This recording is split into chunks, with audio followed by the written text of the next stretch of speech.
छात्रों, आज मैं चर्चा करूंगा एक कहानी की जिसका शीर्षक है अपना अपना भाग्य। महान कहानीकार जैनेन्द्र कुमार की कहानी है। यह बहुत ही मार्मिक कहानी है। कहानी के मुख्य पात्र हैं लेखक खुद, उसके मित्र और एक लड़का। स्थान है नैनीताल। लेखक अपने दोस्तों के साथ नैनीताल घूमने गया है। वे सब एक डीप पब नामक होटल में ठहरते हैं। एक शाम वे घूमने के लिए निकलते हैं तो भयानक सर्दी पड़ रही है। नैनीताल में वैसे भी सर्दी रहती ही है। सर्दी पड़ रही है और देर तक ये लोग घूमते रहे और घूमते घूमते थक कर एक बेंच पर बैठ गए। रात गहराती जा रही थी और ठंड भी चुभने लगी थी। लेखक होटल में जल्द से लौट जाना चाहता है, मगर साथियों की जिद के कारण वह देर तक बैठा रहता है। इस बीच घुप कोहरे में कुछ चलता हुआ दिखाई देता है। जब नजदीक आता है तो पता चलता है कि वह 10-11 साल का एक लड़का है। भीषण ठंड, नंगे सिर और नंगे पांव, देह पर सिर्फ एक कमीज, रंग गोरा लेकिन मैल की वजह से देह काली पड़ गई है। लेखक के मित्र उसे पास बुलाता है, पूछताछ करता है तो पता चलता है कि वह एक दुकान में काम करता था। 1 रुपये की मजदूरी मिलती थी और खाने के लिए जूठा खाना मिलता था। वह गरीबी के कारण अपने घर से भागकर नैनीताल आया था। आज मालिक ने उसे नौकरी से निकाल दिया है, इसलिए सोने के लिए न जगह है न खाने के लिए भोजन। वह यह भी कहता है कि गांव से भागकर एक और साथी साथ में आया था, लेकिन उसे मालिक ने इतना मारा कि वह मर गया। लेखक और उसके मित्र द्रवित होते हैं, दया आती है।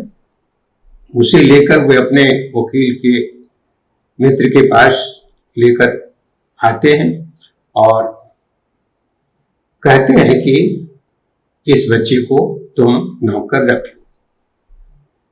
वकील मित्र को एक नौकर की जरूरत भी थी, लेकिन वकील मित्र तैयार नहीं होता है। कहता है पहाड़ी लड़के का क्या ठिकाना है, ये चोर उचक्के होते हैं।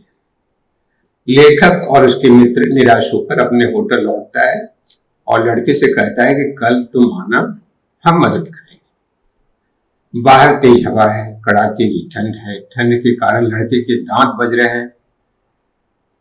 दूसरे दिन प्रतीक्षा करते रहे लेखक और उसके मित्र, लड़का नहीं आया। अंततः हार पार कर जब ये लोग चलने लगे होटल से तो पता चला कि सड़क के किनारे एक लड़का ठिठुर कर मर गया है।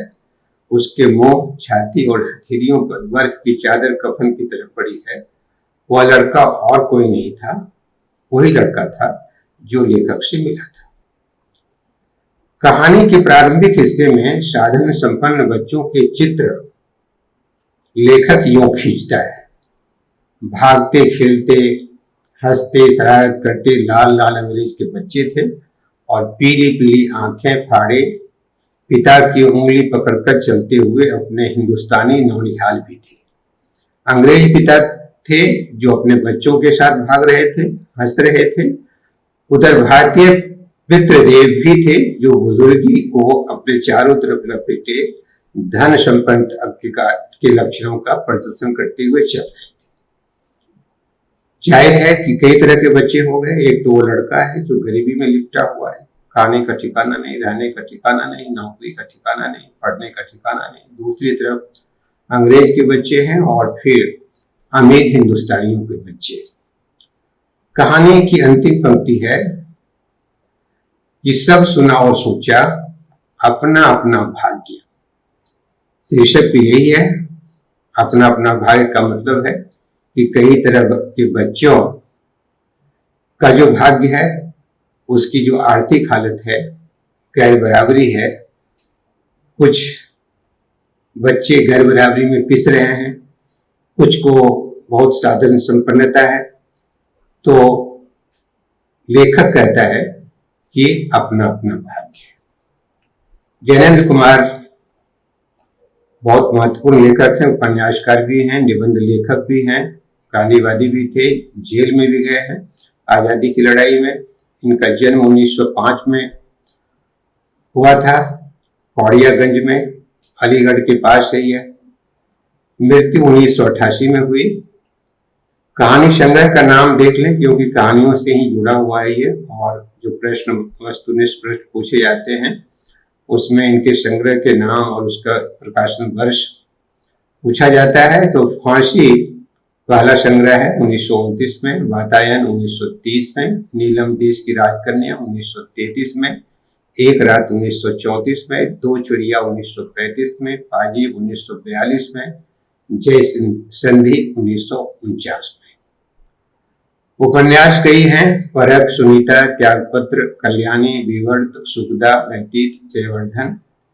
निबंध संग्रह है प्रस्तुत प्रश्न, जड़ की बात, पूर्वोदय, साहित्य का स्त्री और प्रेम, काम, प्रेम और परिवार, मंथन, सोच विचार, ये और वे। इस तरह से आप देखें कि ज्ञानेंद्र कुमार बहुमुखी प्रतिभा के साहित्यकार हैं। आज हम लोगों ने चर्चा की अपना अपना भाग्य नामक कहानी की। आप सारे लोग जुड़े हुए हैं और अपनी राय देते हैं, पसंद करते हैं। आप सारे लोग एक बार फिर से कहानी को देखें, उसको समझें और संवाद करें। आपको बहुत बहुत धन्यवाद।